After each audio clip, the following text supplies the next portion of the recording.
Welcome to TaNaCh Talk. I'm your host, William Hall, broadcasting live from Kingsland, Texas, USA, with another episode of Torah Talk Weekly Parsha with our awesome and sweet Rabbi Rafi Mollot. Welcome back, my dear friend. How are you this wonderful day? Doing well. How are you?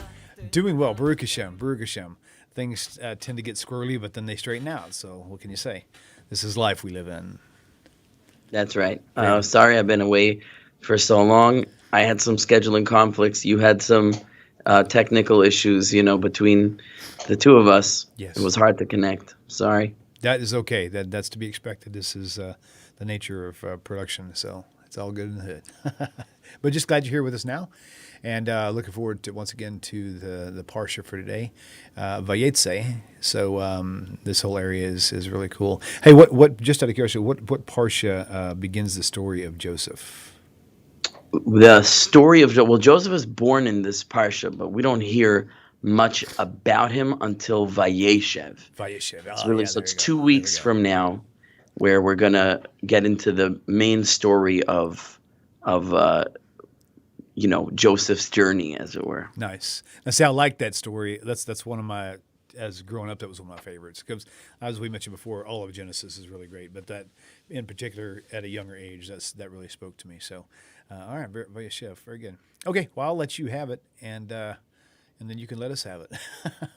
Okay, so it's interesting that you bring up Joseph, because I had planned last week, when we didn't get a chance to connect, to talk about a very broad topic in Torah that very much comes into focus in last week's Parsha, in the conflict between Jacob and Esau, Yaakov and Esav, but the theme runs even throughout this Parsha and into the Parshas revolving around Joseph. And if I had spoken on that topic, you would have heard a bit about Joseph as well. I feel that it does definitely touch on this week's Parsha, and so I could try to include last week's material in this week's class. But before I do, I would like to offer or open up to, if you have any questions that you would like addressed in this class, or if your audience does and they put in the chat, and you can pipe in and let me know what someone's asking. Otherwise, I can launch into whatever, but if there's a question, I'm happy to hear it. Okay, great. Thank you. Does that mean I should start, or do you want to start? Oh, no, you can go ahead. My biggest thing was, and I'd already done I've actually had a few, I guess you could say, lessons on at Chabad.org. They have a great library of teachings on the weekly Parsha, and I'd heard a few teachings of them, one by Moshe Nu and one by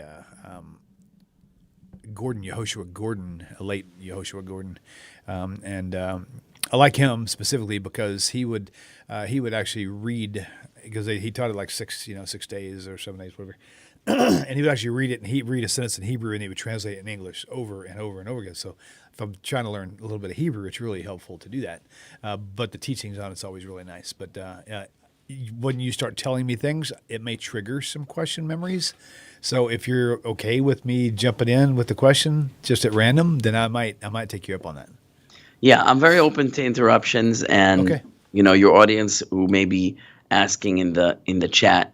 I will keep an eye on that for sure. You got it. Let me know what they're asking. So I'll see what I could do to draw this broad picture that I wanted to talk about last week and show how it connects to this week as well. Awesome. And so we'll just give a quick summary of what goes on in this week's Parsha and notice some interesting, mysterious things, and try to answer up what's going on behind the scenes. So in this week's Parsha, hopefully your audience has been following along the stories of the Parsha to this point. We begin with Jacob leaving the land of Canaan, because in last week's Parsha, he got the blessings from Isaac, which really upset his brother Esau, and his brother wanted to kill him. And his mother, Rivka, being aware of this, she tells her husband, I don't want my son to marry a Canaanite.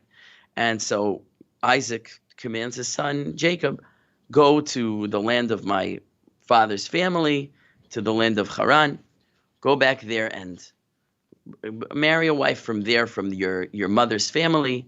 She has a brother, Lavan. I don't know how you say Lavan in English. You say Laban, Laban. I don't know what you say. And in Hebrew, it's Lavan. Yeah, Laban is the way I've always heard it. How'd you hear it? Laban.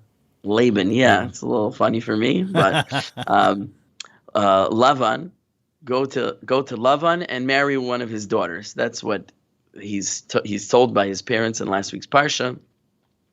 And so here in the beginning of this Parsha, he leaves the land of Canaan. He goes to Haran. On the way, he has this encounter with this dream where there's a ladder and there's angels going up and down the ladder. There's definitely a lot said on that. And I might disappoint you. I'm not planning to talk about Jacob's ladder and the angels. Your audience can research. There's plenty of writing on that. I like to talk about things that are less talked about, typically. So, but I don't want to ignore that part. I have to look into what that's about. Anyway, he reaches Haran, and he meets Rachel, the daughter of Lavan, and she's very beautiful, and he loves her, and he works for 7 years for Lavan in exchange for marrying Lavan's daughter, Rachel. Now, Lavan has another daughter, and her name is Leah. And what the Torah tells us about Leah, interestingly, it says in Hebrew the word is ve'enei Leah rakot, and the eyes of Leah were, and it literally means they were soft. Her eyes were soft. Her eyes were tender. And I'm trying to look exactly for the citation. I didn't prepare it beforehand, which I apologize for. But do you know offhand of the citation and how that's typically translated in English? Okay, would you refresh my? I think. Are you talking about her being her eyes? Right? Is that what you're talking about? Yeah, I found it. It's in chapter 29, verse 17. The Einei Leah Rakos. The eyes of Leah were, I would translate as soft or tender. What's the typical translation for that? Do you have an English for I do. 29:17? It just says, the King James says Leah was tender-eyed. Tender-eyed. Yeah, tender-eyed. Okay, so that's pretty close, right? Yeah. And it says, and Rachel, she was, beautiful appearance and beautiful complexion, whatever it is. Rachel's beautiful. Leah's eyes were soft. The contrast seems to imply that Leah was not so beautiful as her sister Rachel, and I think that's clear. And one of the qualities, it seems, that maybe made her less attractive was her eyes, this softness of eyes. We don't really see this description of people's eyes in other places, not that I can think of offhand. So our understanding of what does it mean to be tender-eyed? Do you know what it means to be tender-eyed, William? I know the midrash on it, but I don't want to give any spoilers. You could spoil it. Okay, so from what I understand, she was aware that the one that she was going to have to marry was going to be the not so handsome and not so nice brother, and so she spent a lot of her time crying about it as a young adult, or however that worked, and she was just constantly teary-eyed. So I guess her eyes were maybe puffy from always crying all the time, and for whatever reason, that was like the one thing that stood out about her, I guess. And whereas Rachel was very beautiful, so it's kind of that's just in a nutshell. Right. So that's right. Our tradition tells us that her eyes were tender because she was always crying. So she always had like red eyes and like bags under her eyes, and it was just very unattractive. You remember when we were talking back in the Parsha of Ki Teitze, when the man takes the captive woman from war, and one of the things he has to do to make her unattractive is to allow her to cry. She cries over her captivity. Right. Cries, right. So no, the crying eyes and whatever it is, the runny makeup. I was making a little bit of a picture there, and red eyes and bags, and it's not attractive. So the Torah seems to tell us that her eyes had become softened, which is on the count of crying. And what was she crying about? That's where the tradition fills in that because there were two sons, there was Esav and Yaakov, Esau and Jacob, and Esau being the firstborn, and there were two daughters, Leah and Rachel, Leah being the firstborn.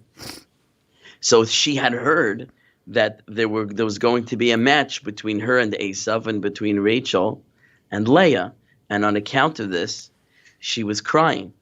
Now, we're going to see that the way you stated it was almost a perfect setup for me countering the expectation, because you said that she understood that she was, I don't remember exactly how I put it, she understood that she was meant to marry Esav. Right. So what people don't pay attention to is in the commentary of Rashi, where he adds this idea to the text. He says these words. He says, she thought that she would be, so to speak, apportioned to Esau, and she was crying. She thought so. He says she thought so. And then now you could say she thought so because she ended up with Jacob, and that was unexpected. But then he says this, because everyone said to her, in Hebrew, Shahayu Hakol Omrim, everyone was saying, Rivka has 2 sons, Lavan has 2 daughters, the elder to the elder and the younger to the younger. So Rashi seems to put the emphasis on she thought, which means she was incorrectly thought, because people were saying. Why does Rashi have to add on the part that people were saying this? In other words, she thought because there were 2 sons here, 2 daughters there, older to older, younger to. What's the idea of people were saying? So it's very interesting. As here's to tie it back into the previous Parsha, is that in the previous Parsha, Rashi seems to go to length in his commentary to explain why Jacob was actually the rightful owner, if you will, the rightful heir of the birthright and the blessings. Even though he had to take it from Esav in a kind of, I don't want to say deceitful way, even though he did apparently deceive his father, taking on the identity of Esav and getting the blessing that way. But with his brother, he sold him the lentil stew when his brother was vulnerable. He took advantage of his brother's vulnerability, and it's a lot of people criticize Jacob for that, like, how could this holy person do that? Maybe if we were last week, we'd elaborate more on that. But Rashi goes to length to explain how Jacob was completely in his right.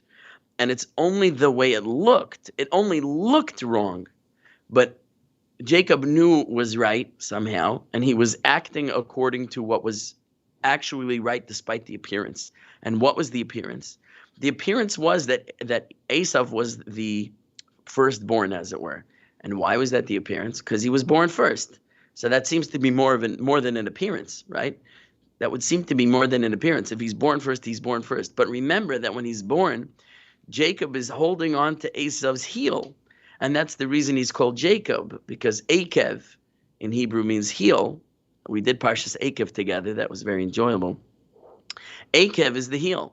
So because Jacob was holding on to Esav's heel, they named him Yaakov, so to speak, the one of the heel, Jacob. So that's a peculiar thing. We don't really find that in other places, that the baby is holding on. What's the idea of holding on? And there our sages tell us that in the womb, actually, Jacob and Esau were vying for who would be born first. And, Jacob was trying to be born first, and Esau kind of like got ahead of him. But Jacob grabbed his heel, so the holding on to the heel was the sign that really Jacob was supposed to come out first, but Esau got ahead of him, and so there was this appearance that Esau was the firstborn, but really it was meant to be Jacob. Now, what do you mean it was meant to be Jacob? If it was, so to speak, meant to be Jacob, it would have been Jacob, right? And if he didn't get born first, he didn't get born first. What, they're vying, they're racing, they both want to be. Why should that have any bearing on who's considered firstborn? Who's considered firstborn is who's born first. So Rashi goes further in his commentary there, and he says that the, so to speak, the proof, putting in quotes, that Jacob was meant to be born first was the fact, not meant to be born first, but I'm going to say it a different way, that Jacob was the correct heir for the birthright and the blessings was the fact that he was born second. From the fact that he was born second is the proof that he was meant to be the first. What does that mean? It's like a little backwards and crazy sounding. So Rashi goes on, he explains, he says, imagine So Rashi says in his commentary. He says, imagine you have a narrow tube and you want to insert into the narrow tube 2 stones. So you put 1 stone in first and you put 1 stone in second. So which is the first stone? It's the stone that's deeper in the tube. He says, now you want to get the stones out. So you dump the tube. Which comes out first? The one that you put in last comes out first. But really, the first stone is the one that comes out last. And so he says, so too with the conception of Jacob and Esau. Jacob was conceived first, and so he was the first one, so to speak, in the tube. And the second one that was conceived was Esau. He was last one in the tube. Last one in is first one out. But that means the first one out is really last one in. So really, if we could see what was beyond sight, we would know that Jacob was really the first. Jacob was really the first. Now, despite that interesting logic of Rashi, that the last one out is first one in, and so the fact that Jacob comes out behind Esau is something of a revelation of the fact that he was the first one conceived, and therefore should be the heir for the birthright and the blessings. It also is very, very strange because we don't say that in halacha. The halacha, the law is, we don't say last one out, first one in. When twins are born, the firstborn is the one that's born first, not the one that's born last. We don't look at the one who's born last and say, oh, you're the last one out, so you were the first one in, and therefore you get the birth. We don't say that. So what relevance is it? Why is Rashi telling us this information? The last one out was the first one in. So what? It doesn't matter. The first one out is the relevant firstborn. So when I heard this explanation, what I'm telling you now, from a somewhat well-known rabbi. His name is Rabbi David Orlovsky. Some people may know of him. He's a very popular speaker, much more talented speaker than me, and much more funny. And Rabbi David Orlovsky said, when I heard him say this, which was many years ago, he said, I don't know why this is relevant, but I know that it is relevant because Rashi takes pains to tell us this information. So it must be that for whatever reason in this case, it was relevant that Jacob was conceived first. Why, I don't know, but it must be so. Now, you'll see where I'm going with this soon, why any of this matters. But I discovered in my research a commentary that reveals why this is relevant, even though it's not relevant anywhere else. Now, like I said, in Jewish law, it goes by birth, who emerges first. We don't say the last one out was the first one in, and therefore they're considered the firstborn. It's irrelevant. Why is it relevant with Jacob and Esau? So he says this. I don't remember which commentary this was, but it's one of the commentaries on Rashi. It's a commentary on Rashi. Rashi is a classic commentary. What people may not realize is that there are hundreds, literally hundreds, of super commentaries. That means a commentary on a commentary is a super commentary. There are hundreds of super commentaries on Rashi.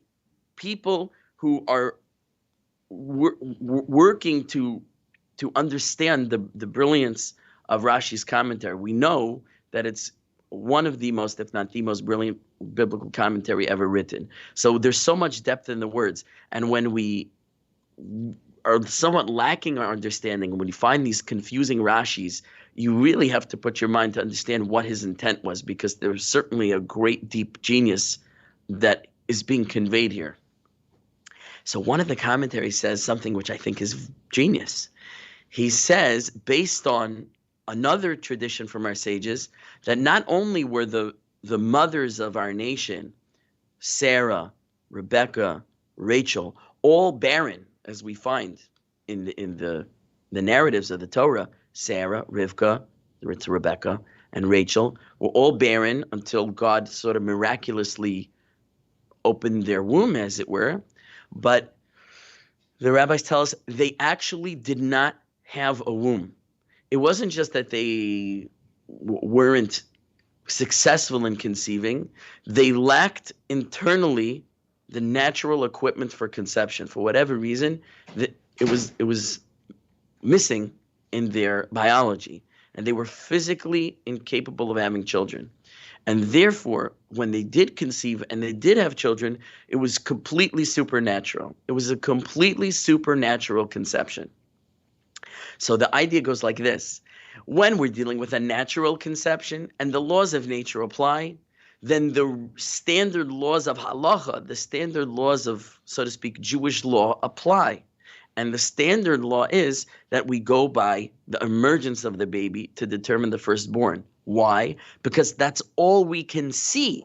That's all we can view. That's all that's available to us. And therefore, that's the information we have and what we must go with. But let's say somehow we had a window into heaven and we knew from on high things that we couldn't see. Wouldn't we have to follow that information, right? That sort of information that could only be revealed by a prophet, as it were, right? So the way sometimes this idea is expressed is that there's a different Shulchan Aruch. The Shulchan Aruch is the code of Jewish law. Okay, there's a different Shulchan Aruch, there's a different code of law in heaven, quote unquote, in Shemayim, than there is on earth. And the one in heaven follows kind of objective truths, and the one on earth follows subjective truths, follows what we can know and see, and based on the information we can naturally know and see, we proceed accordingly. But if we would have objective information, we would act differently. So the Shulchan Aruch, the code of law in heaven, is different than the code of law on earth.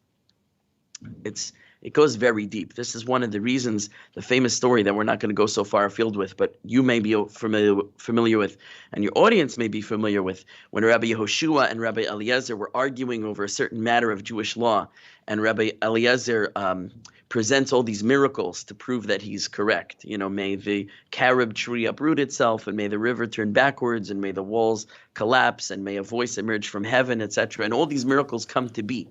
And he says, you know, all this is proof that I'm right, because I only invoke the miracle on the basis that I'm correct.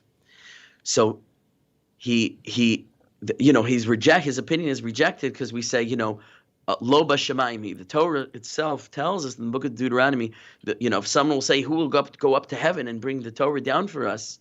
Lo b'shamayim, the Torah is not in heaven. The Torah is here on earth. We don't rule. We don't give legal rulings here on earth based on heavenly acts. We give rulings based on earthly wisdom that we possess. So that's this idea that even though a voice emerged from heaven and says the law is in accordance with Rabbi Eliezer, that's great for heaven, but that's not how we decide matters of law here on earth. That's not how we're meant to proceed. Now, everything I'm telling you, though, however, is all post-Sinaitic. Prior to Sinai, and I'm going to go on a slight tangent here, but it's very relevant.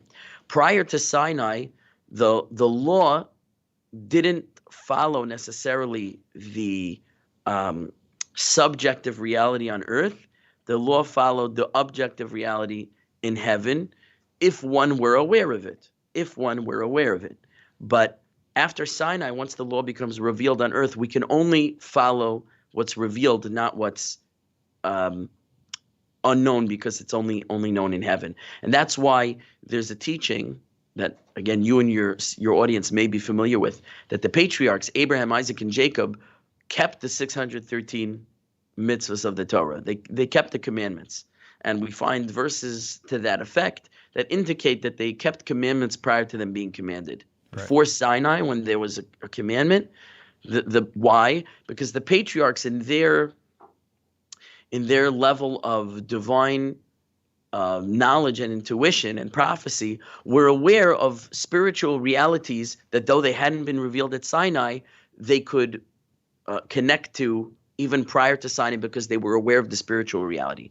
Now, that's going to become very relevant very soon, because we find that there are times that they deviate. There are times where the forefathers deviate from the commandments, and we always use the excuse whenever we say, hey, how did they do this sin, which for us it's a sin, but it was prior to Sinai. We say, why did the patriarchs do that? We always brush it aside, and we say, well, it was prior to Sinai, so for them it was permitted. So how at the same time do you say, well, they kept the commandments prior to Sinai, but sometimes we find that they don't keep the commandments, and we go, well, it was prior to Sinai. Well, which one is it? So the answer is and again, this isn't a full answer. We're going to have to come to a more complete answer to this idea. But what the answer that's typically presented in the classic commentaries is, if the forefathers saw a pressing need to do something that was outside of what was permitted by the Torah that would be revealed at Sinai, even though normally they would follow the Torah that was revealed at Sinai, they could deviate from it if there was a pressing need to do so. That's typically the answer given. And I was never super comfortable with that, because I always felt like, if this is the will of God, it's the will of God, even, so to speak, when there's a pressing need, like we Jews today, sometimes there's a pressing need to break a law, okay?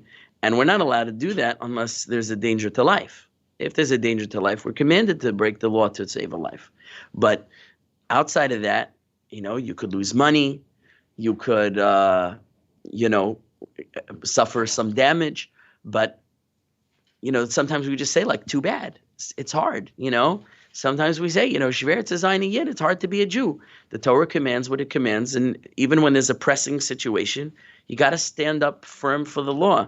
And yet the patriarchs are supposed to be our heroes and our role models, and it's like, oh, times got tough, so we took liberties. Like, I was never again, they weren't obligated. We are obligated. So there is that differential. But like, if they're self-obligating, they're following laws that they weren't obligated to follow because they were aware of them, and they were aware that this was, so to speak, some higher will of God, wouldn't they have the same faith and trust even in the pressing situations to say, I'm going to stick with the commandments and not go outside of them and have faith in God? Why did they deviate? I was never comfortable with the explanation because it was before Sinai. So therefore, even though sometimes they kept the commandments, sometimes when it wasn't convenient, they didn't. Not super comfortable with that. So I'm going to give what I hope is an explanation that clears that up. And that is this, and it's not my own idea. This is found in the writings of Rav Eliyahu Dessler, and it's also found in a book called Ahavat Chaim, a very popular book on the Parsha, which was written by a great Sephardic wise rabbi named Chacham Menachem Menashe. And they both explain like this. Prior to Sinai, this idea of the commandments, they hadn't been revealed to earth, so it was only as much as the forefathers and the patriarchs could be aware of some spiritual reality that was going on in heaven. They could be aware of something that was going on in heaven. Then they could act accordingly to that. And sometimes based on what was going on in heaven, whatever energies were flowing and spiritual channels were energized, the energy coming down into the world would direct them to act in this way.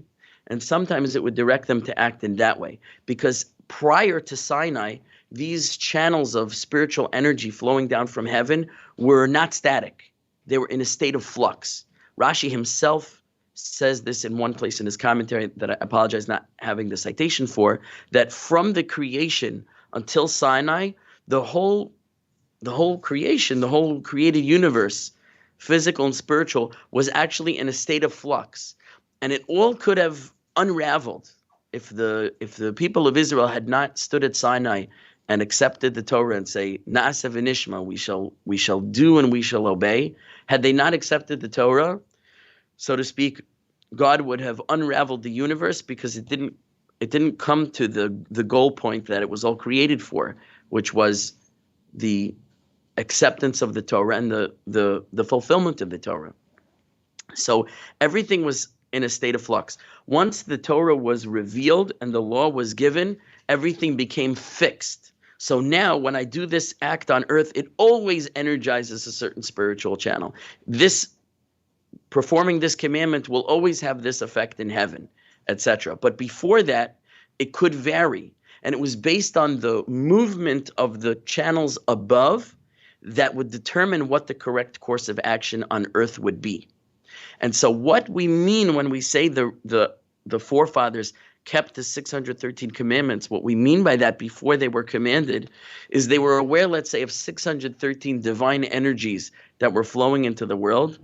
And sometimes, just I'm going to use my own euphemism here, sometimes those energies were flowing left and sometimes they were flowing right.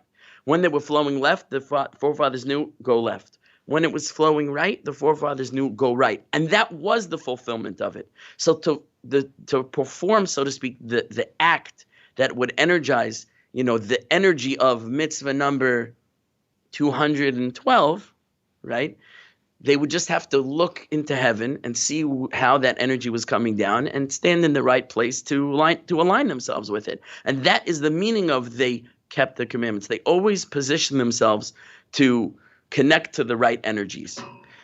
After Sinai, when everything was set, the laws were set firm, there was never any variation. It's always going to be this act will connect with that channel, and this act will connect with that channel, and that's why there's no variation post-Sinai.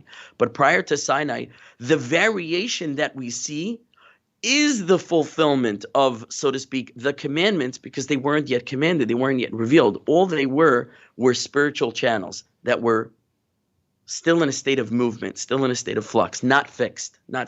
So those spiritual channels could be connected to in this way or that way, depending on the movement in heaven is how the forefathers moved on earth. That's a very deep concept, and I hope your audience is able to grasp it. But that is a very satisfactory explanation of why we see the actions of the forefathers play out the way they do. Okay, I went very far afield. No, that's Roll fine. Roll it back, okay? I'm rolling it back now to the issue of the firstborns, okay? So now the mothers, the matriarchs, they were barren, and therefore the conception of the children were complete and totally miraculous. And because they were completely and totally miraculous, totally supernatural, they were not of this world. They were, so to speak, of heaven. These pregnancies were pregnancies of heaven.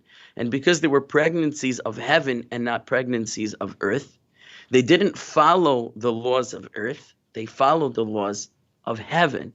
And since in heaven it's revealed which child is conceived first, in, so to speak, a heavenly pregnancy, the conception will determine who is considered, so to speak, the again, I say firstborn only as a euphemism. It was not firstborn, but like the heir of the so-called birthright will go according to not the subjective reality that we see on earth, but the objective reality that is known to heaven. So even though on earth people saw Esav born first, and they said Esav is the elder and Leah is the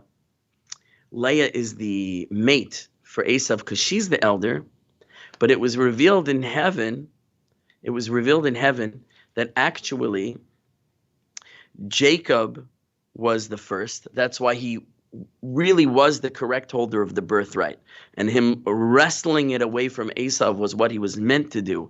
And him to receive the blessings from Isaac was what he was meant to do. Though these things, for whatever reason, were concealed from the people on earth. But all Jacob was doing was actually fulfilling what his heavenly mission was to do, to act as the firstborn and to receive the share of the firstborn, which was not only the blessings of Isaac, but also the marriage with Leah. But now, here is where it gets even crazier, okay? One of the criticisms of the patriarchs for acting outside of what is permitted in the Torah is that Jacob ends up marrying two sisters. So now everything I told you till now was like very, very deep stuff that's not widely known. We go back to the plain narrative and we find that he says to Lavan, I'll work for you 7 years for your daughter Rachel, but what happens after 7 years? Lavan switches the brides. He puts a veil over Leah's face. He puts her under the wedding canopy. Jacob comes and he sees his bride there. He has no idea that it's Leah.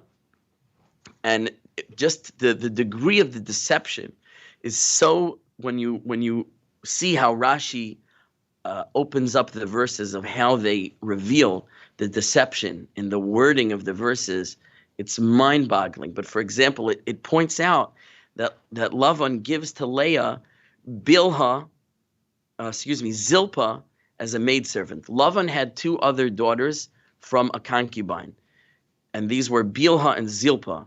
They would become the maidservants of Rachel and Leah, and later the wives of Jacob. But it points out that he gives Zilpah to Leah as a maidservant. Now, she's coming to the canopy with her maidservant Zilpah, which was part of the deception, because Bilhah was the older of the concubine's daughters, and Zilpah was the younger. So when he sees the bride with a veil, and he doesn't know who it is, and she comes with Zilpah, the younger of the maidservant daughters, this is meant to make Yaakov believe that this is Rachel, because the younger for the younger. If he gave this bride the younger maidservant, it must be the younger daughter. But he switched the brides just to confound Jacob. And it goes even deeper, but there's not so much time. I want to address the crying eyes. So Leah was crying because look at the care that Rashi says in the commentary. She thought that she would be apportioned to Esav, because everyone told her, 2 daughters, 2 sons, the elder for the elder, the younger for the younger. Everyone thought that Esav was, so to speak, the firstborn, when the true status of the firstborn was Jacob.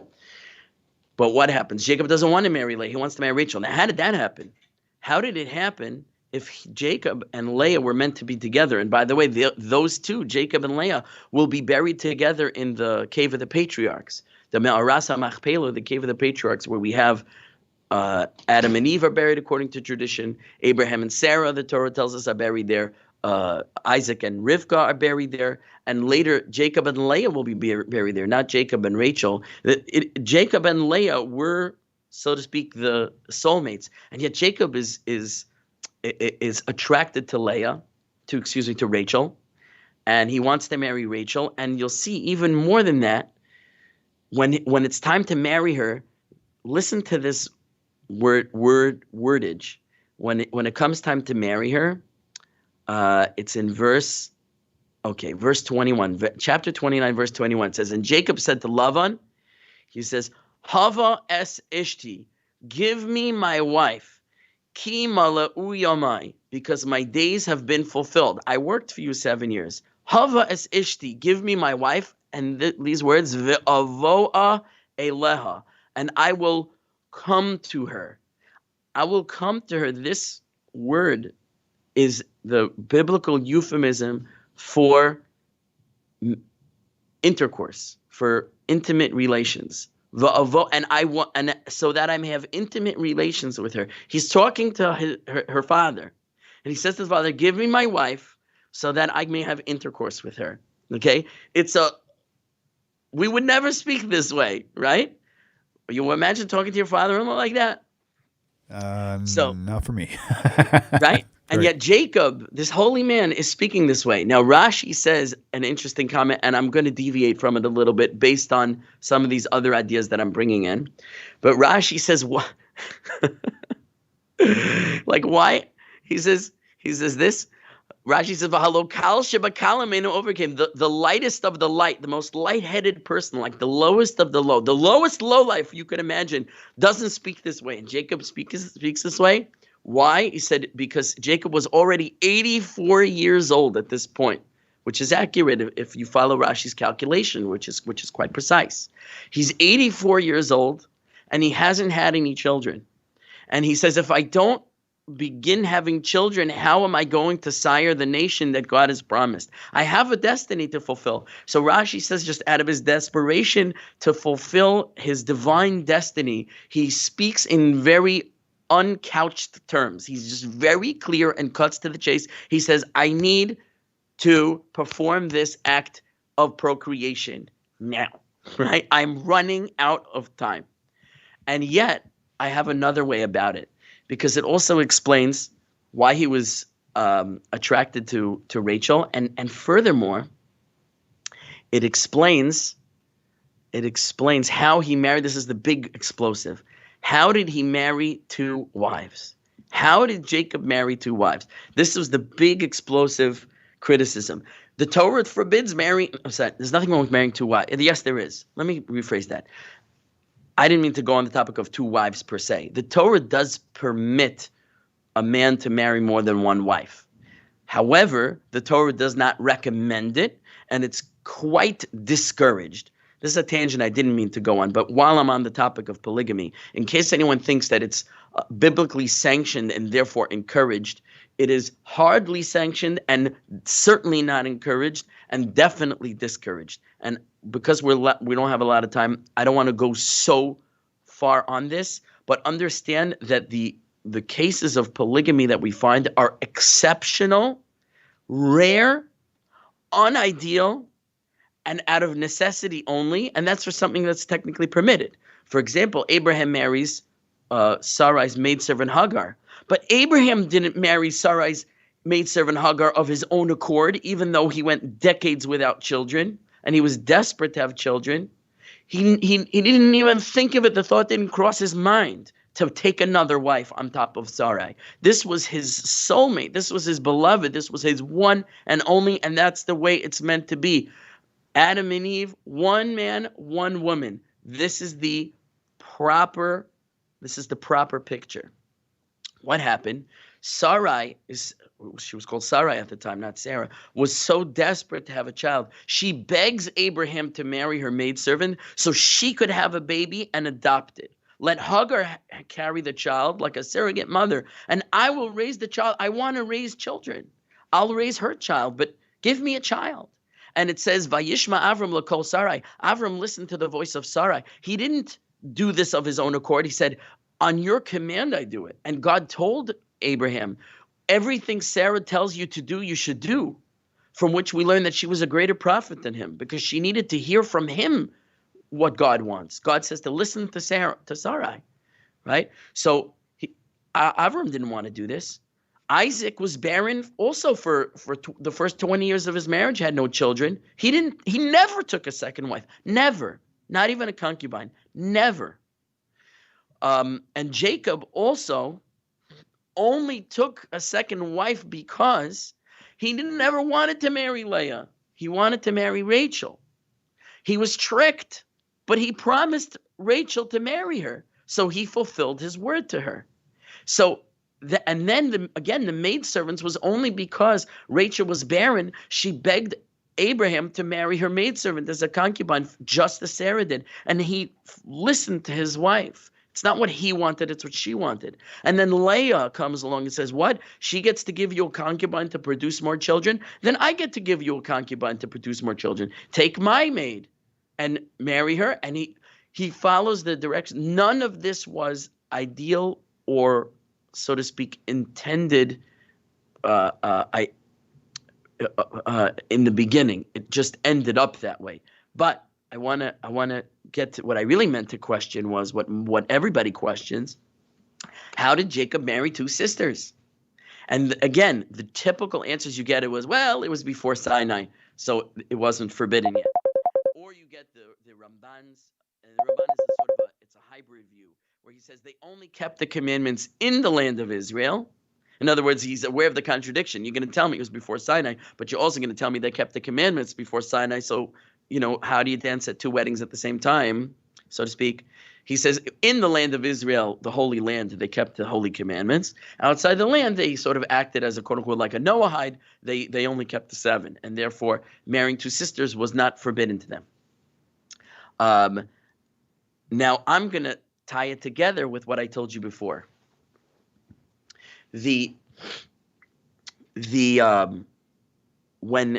When Jacob bought the birthright and received and he took on the persona of Esau.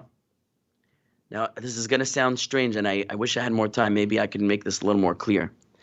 And received the blessings from his father Isaac. He took on 2 spiritual roles.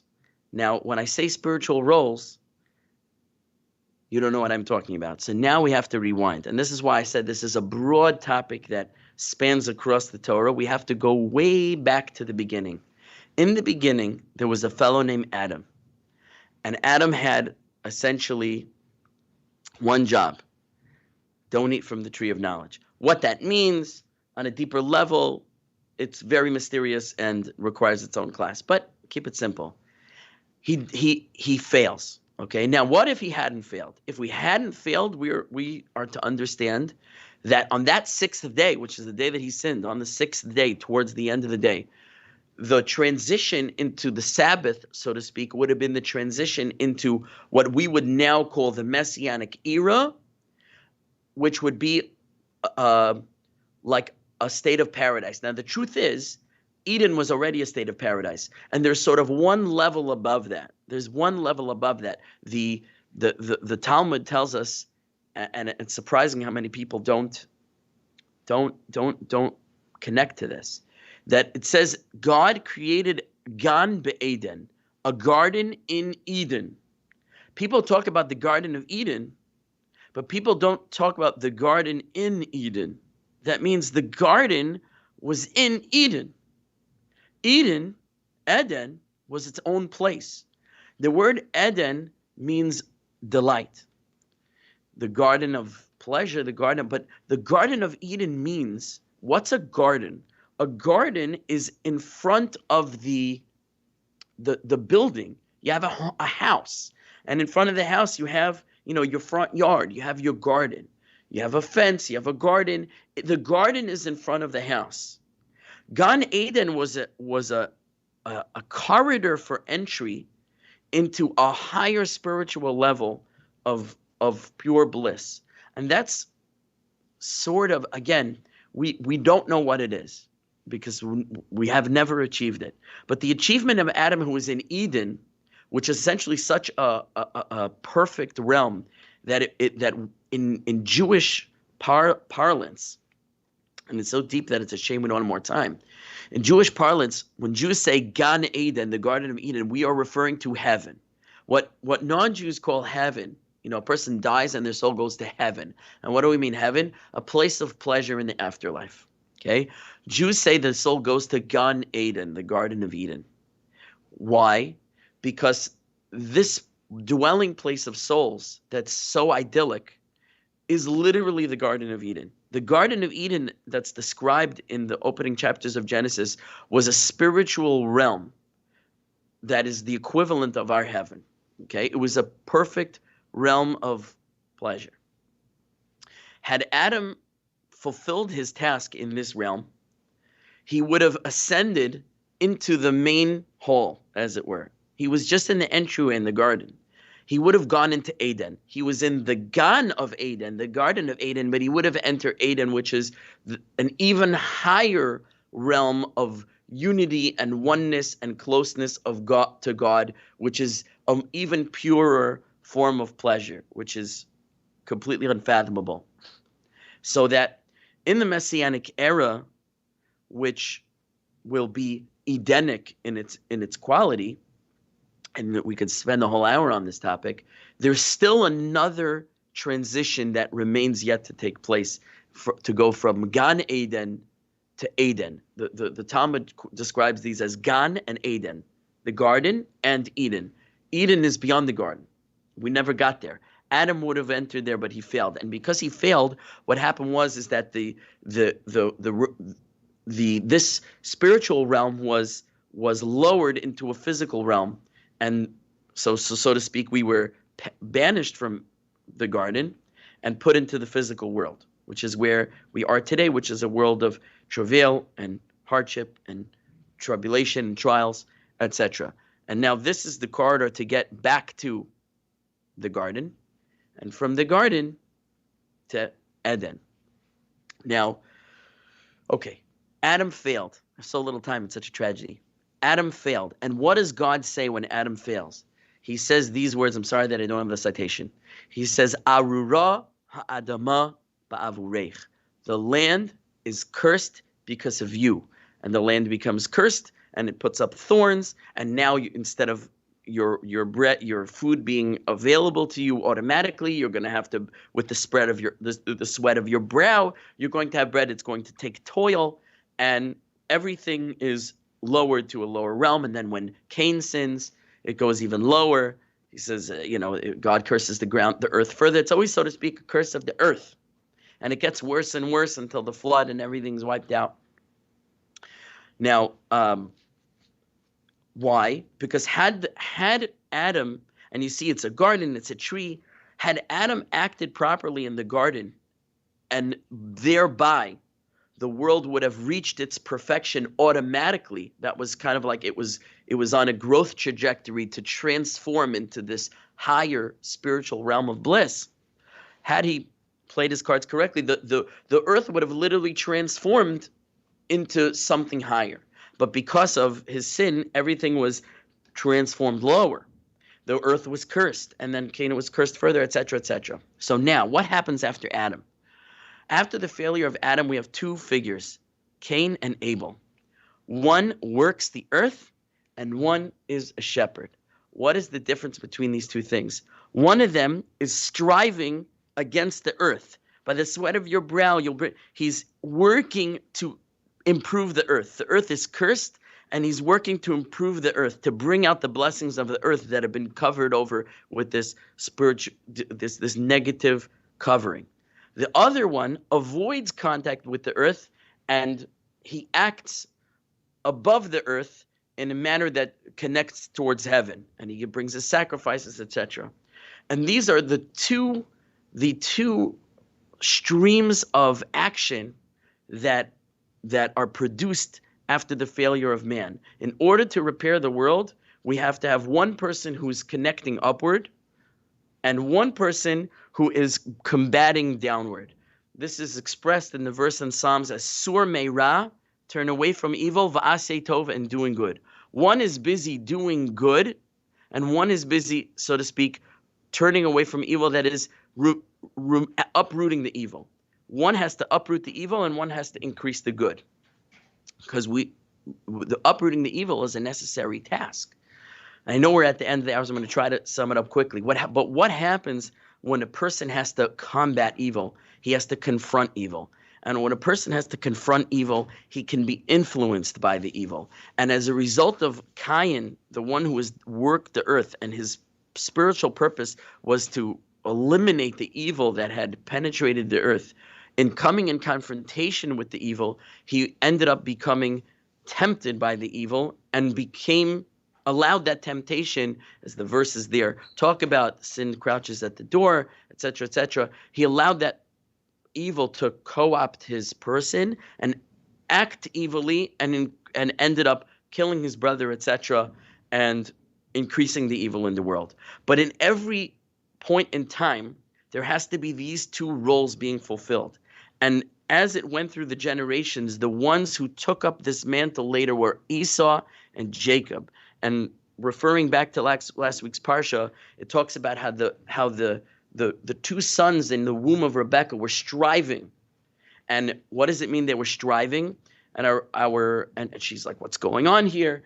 And so our sources tell us that when she would pass a place of idolatry, she would feel the baby kicking to emerge, and she felt it was attracted to idolatry. And when she would pass a place of holiness, the baby would kick to get out, and it seemed the baby was attracted to holiness. And she couldn't see, is the baby moving towards holiness or moving towards negativity? And she's told it's both.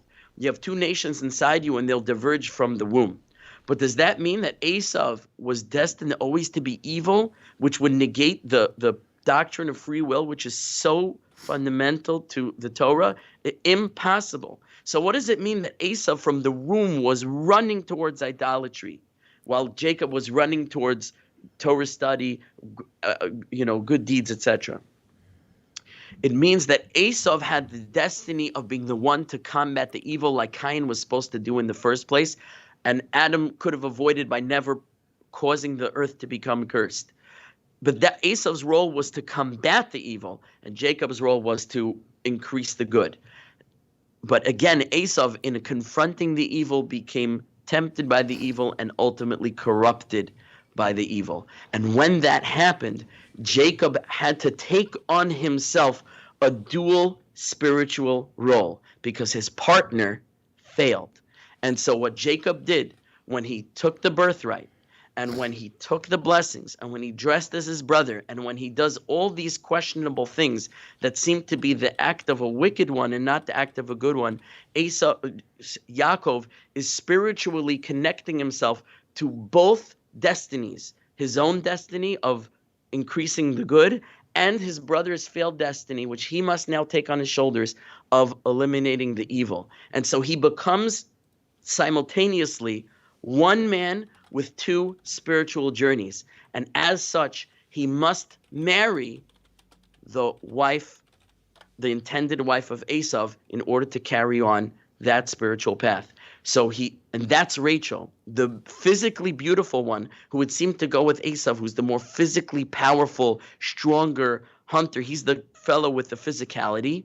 Like Isaac says, the hands are the hands of Jacob, and the voice is the hands are the hands of Esau, but the voice is the voice of Jacob. He's the spiritual one. He's the praying one. He's the Torah studying one, the meditating one. He goes with Leah, who's crying, and she's the emotional one, and she's praying to God, please save me from Esav, right? The spiritual one, Leah, who was his, but he sees Rachel and he sees, this is my soulmate, because he took on the spiritual identity of Esau on the positive side, And that's what I believe is happening in this verse. When he comes to his father and he says, give me my wife so that I may have intercourse with her.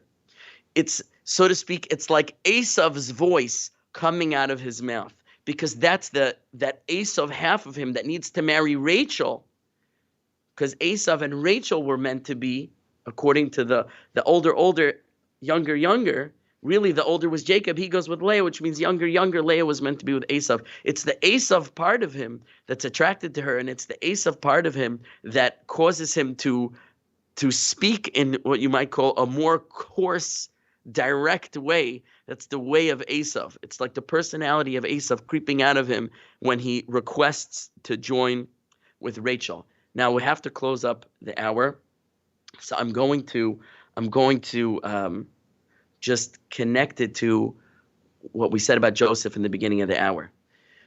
In this week's Parsha, and we don't have time to go into all the details, he ends up marrying first Leah, which she was tricked into marrying. He has to wait a week and then marry Rachel, work for her another 7 years.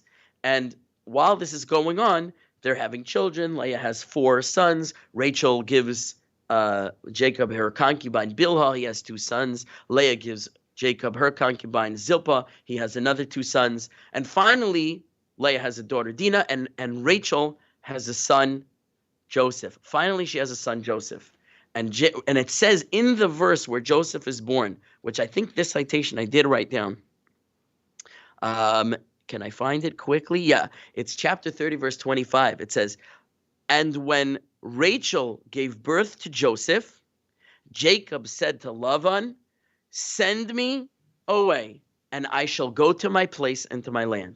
And it's very strange why these two events are connected in the verse. When Rachel gave birth to Joseph, then Yaakov came to Laban and said, send me away, it's time to go. Why are these connected? Why is it the birth of Joseph that allows Jacob to say, time to return to the land of Canaan? He's there all this time. Well, why suddenly at that point? And so our sages see this connection, and they say, once Joseph was born, Jacob knew that he could withstand a confrontation with his brother Esav. He was afraid to return and confront and face his brother Esav, because his brother Esav wanted to kill him, and he was afraid of this confrontation. But once Joseph was born, he was no longer afraid. Why? Because he saw in Joseph the equal and opposite power to Esav's evil. Why? Because since Rachel was the, so to speak, soulmate for Esav's mission, which he failed, and Jacob took up, and Joseph came from Rachel, Joseph will be the new heir of that spiritual mission, of the surmeira, of the confronting evil, of the destroying evil. Joseph has that power. And this is a verse in the book of Obadiah. Obadiah, I don't know how you say it in English. Obadiah. It's one chapter. The whole book is one chapter. And I don't have the citation, I'm sorry. But the verse says, it's written by the prophet Obadiah, who was an Edomite. He was from the nation that descended from Esav. And he converted to Judaism and he became a prophet. And this prophet, Obadiah, who was an Edomite, prophesied the downfall of the evil empire of Edom. And in the downfall, he describes it this way. V'haya beis Yaakov eish, the house of Jacob shall be a fire. Uveis Yosef lehava, and the house of Joseph will be a flame. You have the fire and the flame that shoots forth from the fire, like a spark. He says, beis Esav lekash, and the house of Esau shall be like straw. V'dalaku bahem va'achalu, and they shall ignite them and consume them. Jacob, with the house of Joseph, can burn the house of Esau. It's a prophecy in Obadiah. And Jacob understood when Joseph was born, this is the individual who can rightly and fully and properly confront the evil of Esau. With him born, I can return. So it was when Joseph, why again? Because Joseph is the son of Rachel, who is the intended of Esau. But the only way to see that is to make the connection that I showed you, that even though it appears that Esau was the older and Jacob the younger, and Leah was intended for Esau and Rachel was intended for Jacob, it actually is the opposite of what it appears, because in heaven the wires were crossed. And that's what everything that Jacob was trying to fix, to uncross the wires. And he succeeds by producing an offspring of Rachel, who's Joseph, and Joseph will be the antithesis of Esau. He's called, listen to this terminology, it's outstanding. The rabbis call Joseph Sitno shel Esav. Sitno means the Satan of Esav. Joseph is Esav's Satan. He's Esav's nemesis. He's Esav's worst enemy. He's Esav's opposing force. Satan means the opposing force. That's what Satan means in Hebrew, the opposing force. Joseph is the Satan of Esav. He's the opposing force for Esau. Who's going to take up the air on the other side? You ready to have your mind blown before we close the hour? Through Leah, Jacob is going to have a son, Judah. And from the house of Judah is going to come the house of David.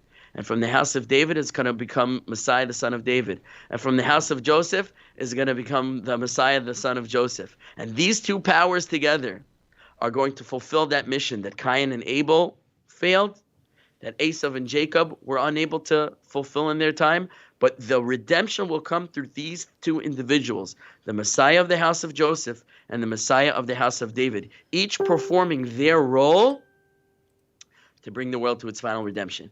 Now, if you don't have chills, there's something wrong with you, or there's something wrong with me that I didn't communicate this message. But what I really want to leave off as a final idea is this. This is probably the most important thing I'm going to say today. Okay. Esau in the womb of Rebekah was running. It said Vayisrotzitzu, from the word rotz, to run. They were running. They were trying to jump out of the womb when they were near idolatry. And it's just typically understood to mean that somehow he was destined from the womb to be a wicked person. And I'm explaining to you that it's impossible to say that. Rather, you can only explain it this way by saying his destiny was to confront the evil, to confront it. It led him in the wrong direction, but the positive side of that confrontation, and so therefore the message I want to give over to every single person listening is all of us have a dual potential.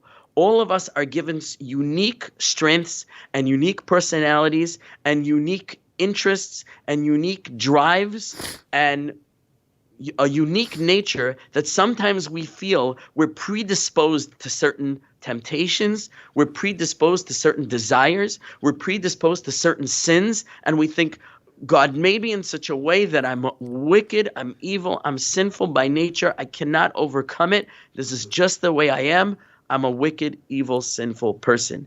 And the most powerful and empowering message I could give you is to learn from these passages in the Torah, that it's not true at all. You have everyone has certain predispositions, but it's only to turn you on to what your potential is in both a positive and a negative direction. You can use all your natural faculties that at one time also seem to lean you towards certain sins. You can harness those faculties to combat those sins, to make the world a better place, to redeem yourself and your environment in the areas where you have a natural inclination. And along the same note, to understand which type of personality you are. Are you a Jacob personality? Are you an Esau personality? Which isn't necessarily a bad thing. In other words, you could say, are you a Joseph person or are you a Judah person? Are you a person who sort of gravitates toward the spiritual side of things and you're very spiritual and you love prayer and meditation and that kind of stuff? Or are you more a physical person that's more interested in creating and doing in a physical sense? You get into the earth more and into work with your hands and making things and a more do you have a more physical relationship with the world around you, or do you have a more spiritual detached relationship with the world around you? Each one of those has a very positive spiritual manifestation, spiritual way of expression that is a way of fulfilling God's mission for you on this earth and transforming yourself into a holy person, transforming the world around you, and connecting yourself to God in the maximum way. So my parting words and my blessing to everyone is you should be able, like, through the filter, through the prism of Jacob and Esau and their story, being able to see in yourself, who am I, what is my potential, and how do I harness my potential to do God's work on earth the best that I can. I hope everyone has a wonderful week. Rabbi, that was just juicy as always. So we really appreciate that. Okay, I wanted to talk about it last week, but right. I didn't. But I show you how it filters from the birth of Jacob and Esau, really backwards to the creation, and really forwards through the story of Jacob and his wives and Jacob's sons. And so forth towards Messiah. It really links everything together. So it's a beautiful idea that I encountered years ago. And as I come across more material that feeds this theme, I keep just putting it into my repertoire when I talk about it. And I expressed as much as I could in a short hour, a little more than an hour.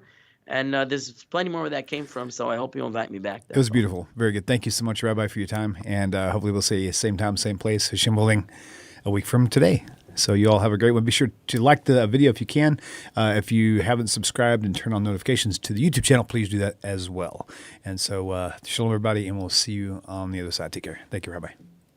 Shalom, my dear friends. Hope this message finds you well. If you like the way this channel is going and the channel has been a blessing to you, please consider supporting the channel by going to the website, TaNachTalk.com, TaNachTalk.com. Thank you once again for your time and for supporting TaNaCh Talk.